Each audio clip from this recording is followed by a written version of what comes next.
ایک جگہ اللہ تبارک و تعالیٰ اپنی عظیم کتاب قرآن مجید میں سورہ مجادلہ کی آیت نمبر 22 میں ارشاد فرماتا ہے، لا تجد قوم یؤمنون باللہ والیوم الآخر، جو اللہ تبارک و تعالیٰ اور قیامت کے دن پر ایمان رکھتے ہیں،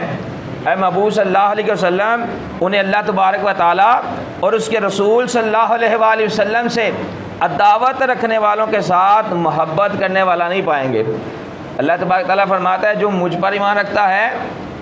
قیامت کے دن پر ایمان رکھتا ہے، یاد رکھے محبوب علیہ الصلوۃ والسلام جو آپ سے دعوت رکھتا ہے، جو مجھ سے دعوت رکھتا ہے، وہ کبھی بھی ان سے محبت نہیں کریں گے، چاہے وہ ان کے باپ ہوں، چاہے ان کے بیٹے ہوں، چاہے ان کے بھائی ہوں، چاہے ان کے قریبی ہوں، وہ کبھی بھی ان سے محبت نہیں کریں گے۔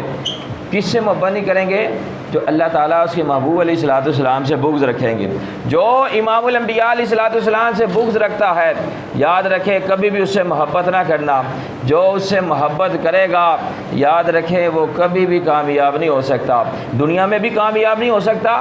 قبر میں بھی کامیاب نہیں ہو سکتا، روز محشر بھی کامیاب نہیں ہو سکتا۔ قبر اور آخرت اور دنیا میں وہی کامیاب ہے کہ جو اللہ اس کے محبوب علیہ الصلوۃ والسلام کے فرمان پر عمل کرتے ہیں۔ سیدنا